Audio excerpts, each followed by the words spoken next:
कथा का मतलब नाचना गाना है, ये नहीं है।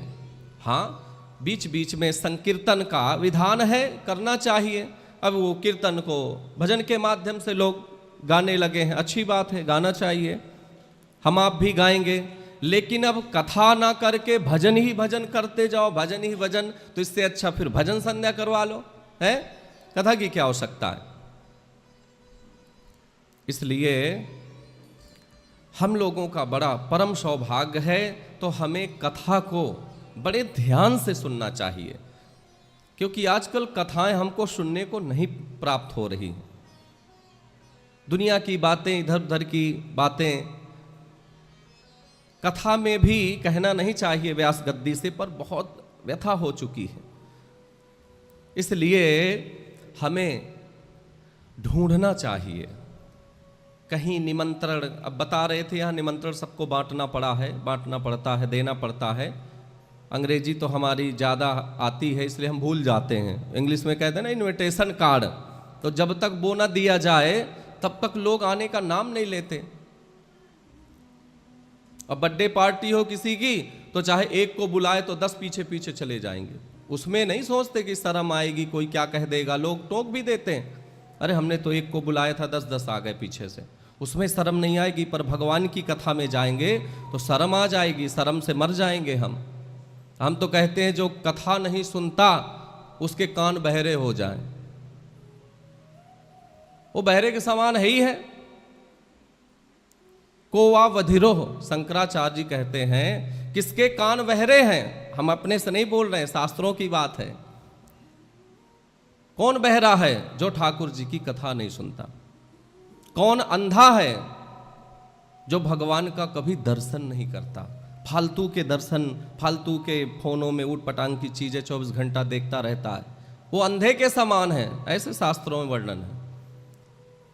आंखें होते हुए वह अंधे के समान है, कथा ना सुनने वाला कान होते हुए वह क्या है? बहरे के समान है।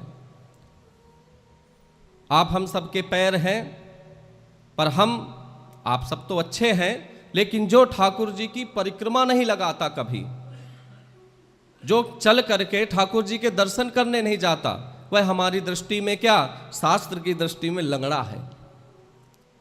जिसके हाथ भगवान के सामने कभी झुकते नहीं, कभी जोड़ते नहीं, तो यह सब अनेकों शास्त्रों में सब बातें हैं। तो यह जो अंग हैं, यह हमें फालतू कामों के लिए, बुरे कार्यों के लिए नहीं मिले हैं, अच्छे कार्यों के लिए। ये माला, हाथों में माला जब हम जाप करते हैं, कितना अच्छा आनंद आता है। कभी ठाकुर जी के लिए हम बढ़िया माला अपने हाथ से बनाएं हैं, फिर उसके बाद पहनाएं, कितना आनंद आता है। कभी करके तो देखो। आप लोग तो करते होंगे, तभी आप लोगों के अंदर ठाकुर जी की भक्ति है, तभी तो आप कथा स्थल में आ पाए। क्योंकि कहा गया है ना, बिनु सत्संग विवेक न होई, बिनु सत्संग विवेक न होई, बिनु सत्संग विवेक न होई, बिनु सत्संग विवेक न होई, राम कृपा बिनु सुलभ न सोई, राम कृपा बिनु सुलभ न सोई। देखो, बिना भगवान की कथा सुने क्या नहीं होगा? बिनु सत्संग विवेक, विवेक का अर्थात समझते हैं हमारी सतबुद्धि, समझदारी जिसको हम बोलते हैं, मैच्योरता हमारे अंदर आ ही नहीं सकती जब तक हम ठाकुर जी की कथा नहीं सुनेंगे। यह कौन कह रहा है? जैसे आप सब राम जी को जानते हैं ना, तो राम जी के परम भक्त साक्षात हनुमान जी के अवतार श्री तुलसीदास जी ने महाराज सुंदर रामचरितमानस की रचना की, जिसमें यह सुंदर सुंदर चौपाइयां गाई गई। जीवन कैसे जीना चाहिए, यह रामचरित्र से हमें सीखने को मिलता है। कैसे चलाना चाहिए,